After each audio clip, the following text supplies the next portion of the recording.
S'il vous plaît, arrêtez. Il y a peu, un homme frappait désespérément à une porte. La police est vite arrivée et lui a ordonné de lever les mains. La femme qui l'accompagnait a expliqué que c'était son mari Jeff. Il s'est empressé d'expliquer que c'était leur maison. Mais les occupants avaient changé les serrures. Piquez-nous ce qui se passe ici. On a mis notre appartement à louer sur Internet et Et maintenant, ce salopard refuse de s'en aller. Hey. Je suis là depuis 30 jours, je connais la loi.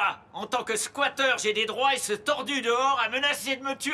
Avec sa femme, il devait s'en aller il y a une semaine. Vous pouvez essayer de lui parler? Roman a décidé d'aider et a frappé à la porte. Il a découvert que c'était sa vieille connaissance Freeman. Personne au commissariat n'osait contrarier ce type difficile. Il avait déjà porté plainte contre plusieurs policiers. Face à l'arrogance de Freeman, Roman a dû céder. Vous avez l'air d'un couple honnête. Prenez un bon avocat parce que ce gars-là, bon courage. Quoi? Vous partez comme ça? Vous êtes sérieux? On est venu pour un cambriolage, c'est un conflit entre particuliers. Vous êtes complètement inutile! Très bonne journée à vous aussi, monsieur.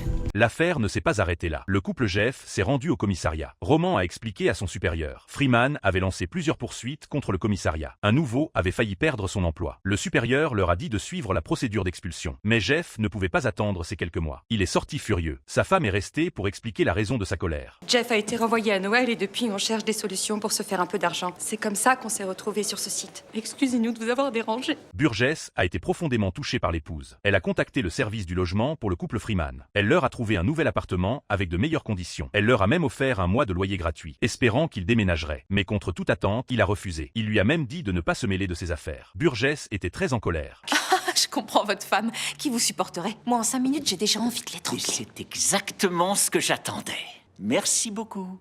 Ils n'ont pu que retourner au commissariat. Dans le hall, ils ont croisé le chef des pompiers Mouche. Roman a pensé que Mouche pourrait les aider. Après avoir obtenu son accord, ils sont retournés devant la porte de Freeman. Ils ont prétendu qu'un signalement anonyme avait été fait sur cet appartement. Un contrôle de routine était nécessaire. Freeman a menacé de porter plainte contre eux. Roman l'a directement menacé d'ouvrir la porte où ils entreraient de force. Freeman a dû céder. Si vous faites vite, j'envisagerais peut-être de renoncer à porter plainte contre vous. Je trouverai chaque jour un nouveau moyen de vous pourrir la vie, vous pouvez me croire. Jusqu'à ce que vous rendiez cet appart à ses propriétaires. Maintenant, veuillez faire vite, s'il vous plaît. Vous avez monté une cloison? C'était comme ça quand je suis arrivé, j'ai juste rebouché les trous. Je croyais qu'il y avait eu une fuite. Il y en a eu une, ça c'est autre chose. Vraiment? Mouche a remarqué un câble électrique qui sortait du mur. Freeman semblait très nerveux. Il a essayé d'empêcher Mouche de toucher ce mur. Mouche n'en a pas tenu compte et a directement défoncé le mur. Il a découvert à l'intérieur le cadavre de la femme de Freeman. Eh bien, malheureusement, votre appartement va rester une scène de crime pendant quelques jours. Mais vous l'avez récupéré? C'est de nouveau chez nous? Ouais. Oh, merci encore.